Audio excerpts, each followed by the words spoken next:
Baby ப்ளூனா உங்களுக்கு என்னன்னு தெரியாதா? அப்போனா நீங்கள் கண்டிப்பாக ஃபுல்லாக இந்த வீடியோவை பார்த்தே ஆகணும்.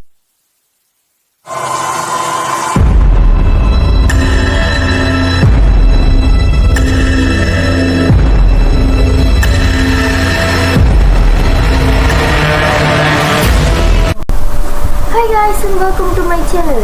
நீங்கள் பார்த்துக்கிட்டு இருக்கிறது ஜர்னி வித் முனீஸ்வரன். நான் தான் அவங்க முனீஸ்வரன். ஸோ இன்னைக்கு ஒரு பேரநார்மல் கேமை பற்றி தான் நான் உங்ககிட்ட பேச போகிறேன்.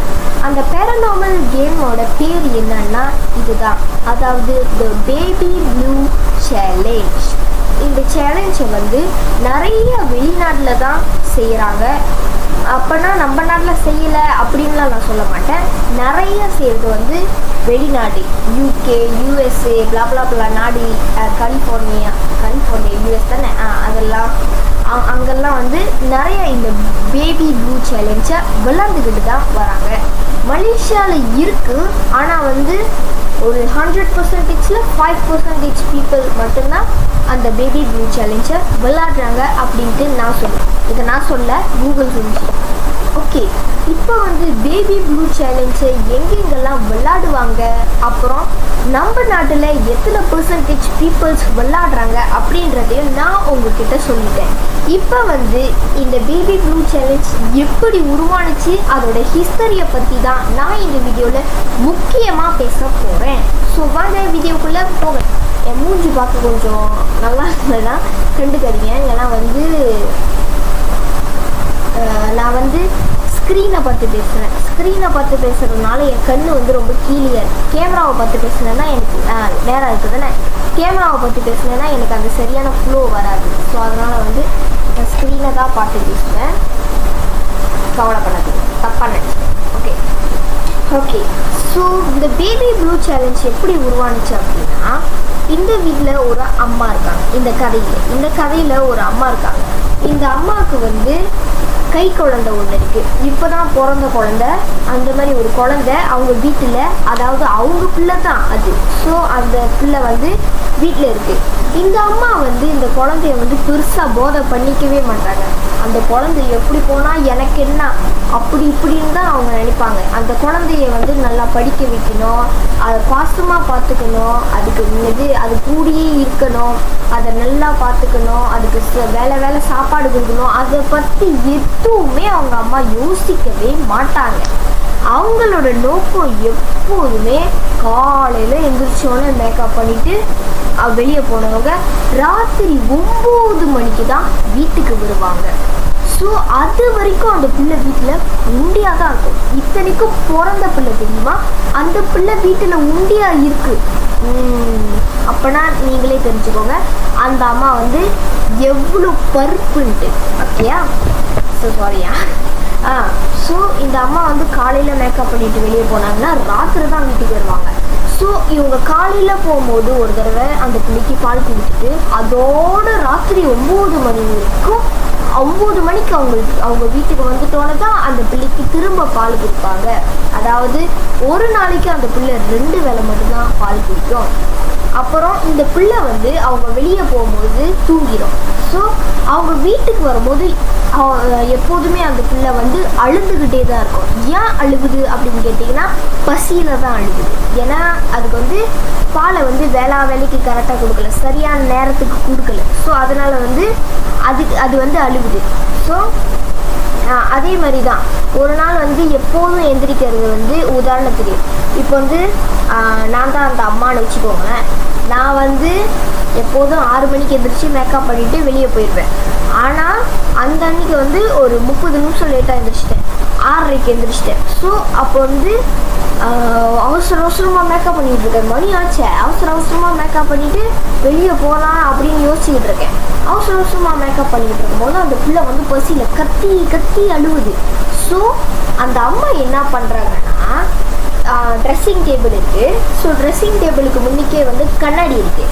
ஸோ அந்த ட்ரெஸ்ஸிங் டேபிளில் இந்த பவுடரு, பிளாப்ளா, சீப்பு, பர்ஃப்யூம், பிளாப்ளா எல்லாமே இருக்குது. ஸோ அதில் இருக்கிற ஒரு பர்ஃப்யூம் பாட்டிலை தூக்கி இப்படி கண்ணாடியிலே ஒரே வீசு. அந்த கண்ணாடி சுக்கு நூறாக உடஞ்சிருச்சு. அப்புறம் வந்து அந்த பீஸ்லாம் கண்ணாடி உடஞ்ச கண்ணாடிலாம் வந்து கீழே விழுந்து கிடக்கு. ஸோ அந்த அம்மா வந்து அவசரமாக அரையும் குறையுமா மேக்கப் பண்ணிட்டு வெளியே போயிட்டாங்க. இன்னொன்று சொல்ல மறந்துட்டேன், இந்த அம்மா வந்து கண்ணாடியை உடைச்சாங்கல்ல அந்த பெர்ஃப்யூம் பாட்டில் தூக்கி வீசி. ஸோ அந்த செகண்ட்லேருந்து அந்த பிள்ளை சத்தமே இல்லாமல் ஆயிடுச்சு. அதுதான் நான் உங்களுக்கு கொடுக்குற முக்கியமான பாயிண்ட்டு. ஓகேயா? ஸோ சத்தமே இல்லாமல் ஆயிடுச்சு. ஸோ இந்த அம்மா வந்து அதெல்லாம் பெருசாக போன்ற பண்ணிக்க கிடையாது. ஏன்னா சொல்லவா வேணும், அதான் முதலே சொல்லிட்டேன். அந்த அம்மா வந்து அந்த பிள்ளை எப்படி போனால் என்ன அது கண்டுக்க மாட்டாங்க அந்த மாதிரி. ஸோ அந்த அம்மா வந்து மேக்கப் பண்ணிட்டு பாட்டுக்கு வெளியே போயிட்டாங்க. வெளியே போயிட்டு ராத்திரி தான் வீட்டுக்கு வந்திருக்காங்க. வீட்டுக்கு வந்தப்ப அவங்க நோட்டீஸ் பண்ண ஒரு விஷயம் என்னன்னா, இந்த பிள்ளை வந்து எப்போதும் அவங்க வீட்டுக்கு வரும்போது அழுந்துக்கிட்டே தான் இருக்கும். ஆனால் வந்து இந்த டைம் அவங்க வீட்டுக்கு வரும்போது அந்த பிள்ளை வந்து புசாமலே தான் இருக்கு. ஒரு சத்தம் கூட இல்லை, புசாமலே தான் இருக்கு. எப்போதும் அழுகுற மாதிரி சின்ன சத்தம் கூட அந்த பிள்ளைகிட்டேருந்து வரவே இல்லை. ஸோ அந்த அம்மாவை வந்து வேகமாக லைட்டை தட்டிட்டு அந்த பிள்ளைகிட்ட வந்து பார்க்குறாங்க. ஸோ அந்த பிள்ளைகிட்ட வந்து பார்க்கும்போது தான் தெரியுது அந்த பிள்ளையை தூக்கியிருக்காங்க, கண்ணெல்லாம் திறந்து தான் இருக்குது. ஸோ அவங்க வந்து என்ன சத்தமே போட மாட்டேங்குதுன்னு சொல்லி திருப்பி பார்த்துருக்காங்க. திருப்பி பார்க்கும்போது தான் தெரியுது அந்த பிள்ளை அவங்க அந்த அம்மா கண்ணாடியை உடைச்சாங்களே. ஸோ அதுலேருந்து ஒரு பீஸ் வந்து அந்த பிள்ளையோட இந்த பின்னால் சைட்டை வெட்டி விட்டுருச்சு. ஸோ வெட்டி விட்டு நிறையா ரத்தம் வெளியானனால அந்த பிள்ளை அங்கேயே இறந்து போயிடுச்சு. இந்த அம்மா வந்து வீட்டை விட்டு வெளியாகும் போது அந்த பிள்ளை ஸ்பாட்லேயே இறந்து போயிடுச்சு. அதனால தான் அந்த பிள்ளை வந்து அந்த அம்மா வெளியே வேலையில் என்ன பண்ணுறாங்களோ தெரியல, அதை முடிச்சுட்டு வீட்டுக்கு வர்றப்ப கூடயுமே பசியில் அழுவலை. ஏன் அந்த பிள்ளை இறந்து போயிடுச்சு. ஸோ அந்த பிள்ளை வந்து ஏன் இந்த பிள்ளைக்கு பேபி ப்ளூ அப்படின்னு பேர் வருது அப்படின்னா, அந்த பிள்ளையோட இந்த லென்ஸ் இருக்குல்ல, அந்த லென்ஸ் வந்து ப்ளூ கலரில் இருக்குமா. பார்த்தீங்களா, நம்மளுக்கெல்லாம் வந்து பார்த்தீங்களா பிளாக் கலரில் இருக்கும். ஆனால் வந்து சில பேருக்கு வந்து ப்ரௌனாக இருக்கும், சில பேருக்கு வந்து க்ரீனு அந்த மாதிரிலாம் இருக்கும். ஸோ இந்த பேபிக்கு வந்து ப்ளூ கலரில் அதோட லென்ஸ் இருக்கும். ஸோ அதனால தான் இதை வந்து ப்ளூ பேபி அப்படின்னு கூப்பிடுறாங்க. ஸோ இந்த அம்மாவுக்கு வந்து அந்த பிள்ளையோட நீல கண்ணை பார்க்கும் போது எல்லாமே ஒரு கில்ட்டினஸ் எப்போதுமே இருக்கும் அப்படின்னு சொல்கிறாங்க. ஏன்னா ஐயோ நம்ம அந்த பிள்ளையை நல்லா பார்த்துருக்கலாமே, அது கூடியே இருந்திருக்கலாமே, அதுக்கு வேலைக்கு சாப்பாடு கொடுத்துருக்கலாமே, இப்போ தான் அவங்களுக்கு யோசனை வருது. அதுவும் அந்த பிள்ளை இறந்து போயிட்டோன்னே, இறந்து போகிறதுக்கு முன்னுக்கெல்லாம் தடா ஓட்டான் அப்படி தான் நான் சொல்லுவேன். ஓகே, ஸோ அப்படியே அந்த மன உளைச்சலுக்கு ஆளான அந்த அம்மா வந்து அந்த தரையில் தானே கொட்டி கிடக்கு. அந்த கண்ணாடி உடஞ்ச கண்ணாடிலாம் தரையில் தானே கொட்டி கிடக்கு. ஸோ அதுலேருந்து ஒரு கண்ணாடி பீஸை எடுத்து அவங்க கழுத்தையே வெட்டிட்டு அவங்களும் இறந்து போகிறாங்க. ஸோ அந்த வீட்டில் வந்து அந்த பிள்ளையும் இறந்துருச்சு, அந்த அம்மாவும் இறந்து போயிட்டாங்க. ஸோ இந்த அம்மாவும் பிள்ளையும் இறந்ததுக்கு அப்புறம் தான் இந்த பேபி ப்ளூ சேலஞ்சை நிறையா பேர் விளையாட ஆரம்பிக்கிறாங்க. விளையாடுறது மட்டும் இல்லாமல் யூடியூப்பு, இன்ஸ்டா, ஃபேஸ்புக்கு, பிளாப்ளாப்ளா எல்லாத்துலேயுமே போஸ்ட் வேற பண்ணிக்கிட்டு இருக்காங்க. கவலைப்படாதீங்க, நான் இந்த கேம்லாம் விளையாட மாட்டேன், நான் அவ்வளோ தைரியசாலிலாம் இல்லை. பேய் கதை சொல்லும் போதே ஹார்ட் அட்டாக் வராத குறைய சொல்லிக்கிட்டு இருக்கேன். இதில் வேறு இந்த பேரநார்மல் கேமு, அந்த கேமு, இந்த கேம்லாம் போய் நான் வந்து விளாண்டேன்னா வருவையா தான். ஓகே, ஸோ அன்னையிலேருந்து தான் இந்த பேபி ப்ளூ சேலஞ்சை நிறையா பேர் விளாட ஆரம்பிக்கிறாங்க. ஸோ இப்போ வந்து அந்த ஹிஸ்டரியை நான் உங்ககிட்ட சொல்லிட்டேன். இப்போ வந்து அந்த பேபி ப்ளூ சேலஞ்சை எப்படி விளாடணும் அப்படின்றத தான் நான் உங்களுக்காக சொல்லி கொடுக்க போகிறேன். ஸோ சொல்லி கொடுக்குறேன்ட்டு நீங்கள் வந்து போய் விளாண்டுறாதீங்க. ஓகே, இது வந்து ஃபர்ஸ்ட் வார்னிங்காக நான் சொல்லிக்கிறேன். நான் வந்து சொல்லி கொடுக்குறேன் அப்படின்னு சொல்லிட்டு நீங்கள் வந்து போய் விளாண்டுறாதீங்க. ஸோ நான் வந்து சும்மா உங்களுக்கு தெரியணுன்றதுக்காக ஜெனரல் நாலேஜுக்காக தான் சொல்கிறேன். ஸோ நீங்கள் வந்து அதை வந்து பெருசுப்படுத்திக்கிட்டு போய் விளாண்டுறாதீங்க.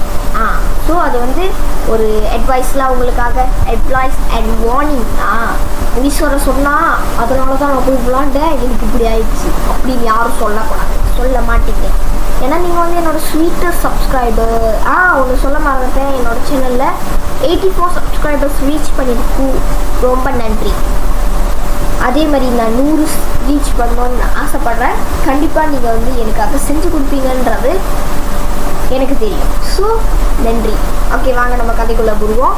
ஸோ அப்போ வந்து இந்த பேபி ப்ளூ என்ன பண்ணுச்சு, பேபி ப்ளூ எப்படி விளையாடணும்னு சொல்லி கொடுக்குறேன். ஸோ இந்த பேபி ப்ளூ விளையாடுறதுக்காக முக்கியமான ஜாமான் இடம் என்னதுன்னா பாத்ரூம், டாய்லெட். ஸோ அது வந்து உங்களுக்கு முக்கியமாக இருக்கணும். அதுவும் அந்த டாய்லெட்டில் கண்ணாடி இருக்கணும். சில டாய்லெட்டில் கண்ணாடி இருக்காது, வைக்க மாட்டாங்க.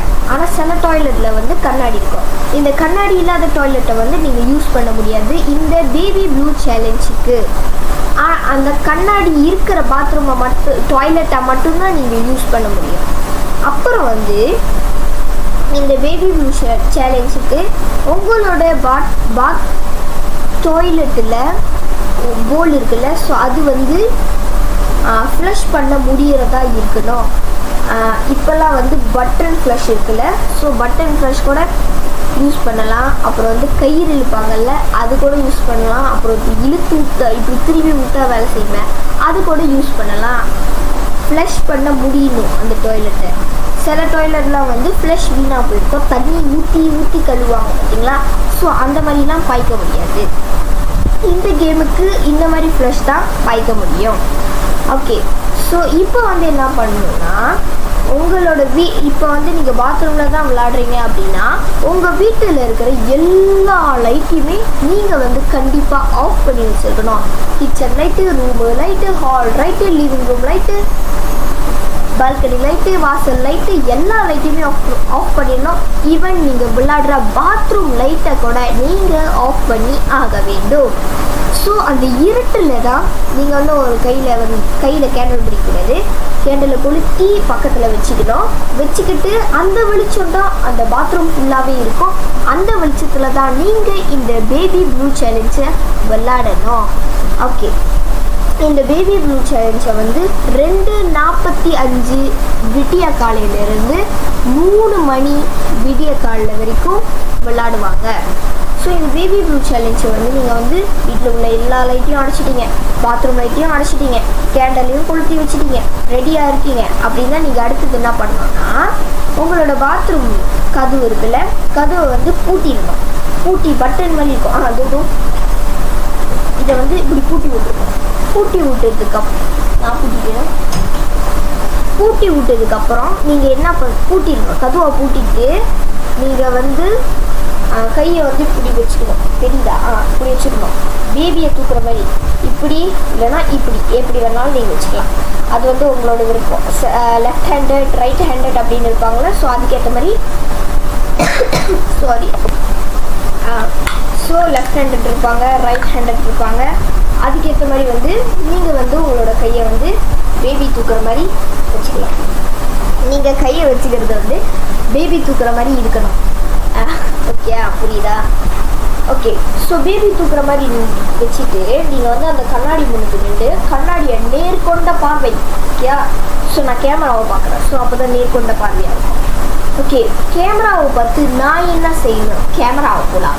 கண்ணாடியை பார்த்து என்ன செய்யணும்னா, இப்படி கை வச்சுட்டு baby blue baby blue baby blue அப்படின்ட்டு 13 தடவை நீங்கள் சொல்லணும். இப்படியே 1 2 3 4 blah அப்படி சொல்லிக்கிட்டே 8வது டைம் வந்தோடனே உங்கள் கை வந்து கொஞ்சம் வெயிட் ஆகிற மாதிரி உங்களுக்கு ஃபீல் பண்ணோம். அதே மாதிரி 9வது தடவை இன்னும் வெயிட் ஆகும், 10 இன்னும் வெயிட் ஆகும், 11 12 13 சொன்னோடனே உங்கள் கையில் செம்ம வெயிட்டாக இருக்கும். 13 நம்பர் சொல்லி 13வது தடவை சொன்னதுக்கப்புறம் உங்கள் கையில் வந்து சுரண்டுற மாதிரி வரும், சுரண்டுற மாதிரி ஃபீல் ஆகும். சின்ன பிள்ளைங்க, பிறந்த பிள்ளைங்களாம் சும்மா சுரண்டுவாங்க பார்த்தீங்களா, வலி இல்லாத சுரண்டல். ஸோ அது வந்து உங்களோட கையில் ஃபீல் பண்ணோம் இந்த 13வது தடவை பேபி ப்ளூவை சொன்னதுக்கப்புறம். ஸோ அந்த சமயத்தில் வந்து நீங்கள் வந்து சுரண்டுற மாதிரி ஃபீல் பண்ணி நீங்கள் உங்கள் கையை பார்த்தாலும் எதுவுமே இருக்காது, ஆனால் அந்த ஃபீலிங்ஸ் வந்து உங்களுக்கு இருக்கும். கை பாரமாக இருக்கும், கையில் எதுவும் சுரண்டும். அது யாருன்னா பேபி ப்ளூ தான். ஸோ நீங்கள் வந்து விறுவிறுன்னு உங்கள் கையில் சுரண்டுற ஃபீலிங் வந்து விறுவிறுன்னு போய் போலை திறந்து அது உள்ளுக்கு பேபி இப்படி கை இருக்குல்ல, இப்படியே கொட்டி விட்டுட்டு கதவு இல்லை போலோட மூடியை மூடிட்டு ஃப்ளஷை தட்டி விட்டுருணும். தட்டி விட்டு விறுவிறுன்னு பாத்ரூம் விட்டு நீங்கள் வெளியாகி போயிடணும். இதை வந்து நீங்கள் வந்து விறுவிறுன்னு செய்யணும், வேகமாக செய்யணும், சீக்கிரமாக செய்யணும். இல்லைனா நீங்கள் வந்து பேபி ப்ளூவோட அம்மா கிட்ட மாட்டி சுற்றிங்க. நீங்கள் வந்து கையில் இப்படி சொரன்ற மாதிரி ஃபீலிங்லாம் வந்துட்டோன்னே நீங்கள் பார்த்துக்கிட்டு இருக்கிற கண்ணாடியில் வந்து பேபி ப்ளூவோட அம்மா தெரிவாங்க. ஸோ அவங்க வந்து கேட்பாங்களாம், என் குழந்தைய நீ கொடு, என் குழந்தைய நீ கொடுன்ட்டு. ஸோ அந்த சமயத்தில் வந்து நிறையா பேர் பேனிக் ஆகுவாங்க. ஸோ பேனிக் ஆகுறதுனால அவங்க வந்து அப்படியே பிளாங்க் ஆகிடுவாங்க. பிளாங்க் ஆனீங்கன்னா அந்த அம்மா வந்து அந்த கண்ணாடி இருக்குல்ல, உங்கள் பாத்ரூமில் இருக்கிற கண்ணாடி, உங்களுக்கு எதிர்க்க இருக்கிற கண்ணாடி, அதை வந்து உடைச்சிருவாங்க. உடைச்சி அதுலேருந்து ஒரு பீஸ் வந்து உங்கள் கழுத்தை வெட்டி நீங்கள் இறந்துருவீங்க. அதாவது அந்த பேபி ப்ளூவோட அம்மாவும் எப்படி இறந்து போனாங்களோ அதே மாதிரி உங்களையும் அவங்க கொன்றுவாங்க. ஸோ இந்த வந்து யூஎஸ் கலிஃபோர்னியாவில் வந்து லோரா அப்படின்ற ஒரு பொண்ணு வந்து விளாண்டு தைரியமாக பாத்ரூமில் உண்டியாக இந்த 6 வயசு பொண்ணு போய் விளாண்டு அங்கேயே வந்து என்ன பண்ணுறதுன்னு தெரியாமல் பிளாங்க் ஆகி இறந்து போயிட்டா. ஸோ அதனால தான் இது வந்து ரொம்பவே ஆபத்தான கேம், விளையாடாதீங்க அப்படின்னு சொல்கிறாங்க. So that's all for today. See you again in my next video. Maybe another ghost story, paranormal game. Bye. நான் சொன்னேன்னு போய் விளாண்டுறாதீங்க. விளாண்டிங்கன்னா கதை கந்தலாயிரும். அப்புறம் வந்து JWM சேனலில் வந்து வீடியோ வராது. வெள்ள நல்லாவா இருக்கு? இது நல்லா இருக்கா? இல்லை இது நல்லா இது தூக்கம் வருது இல்லை? இந்த 3 கலர் தான் இருக்கு. இருட்டாயிடுச்சு. இந்த கலர் நல்லா இருக்கு. வேணாம், வெள்ளை நல்லா இருக்கேன். நீங்கள் வந்து கண்ணாடியில் பார்த்துக்கிட்டு இருக்கும் போது அந்த பேபி ப்ளூவோட அம்மா அந்த கண்ணாடியை உடைச்சி அவங்களோட கழுத்து அந்த பீஸஸால் அவங்க கழுத்து இல்லை, சாரி, விளையாடுறவங்களோட கழுத்தை வெட்டிடுவாங்க.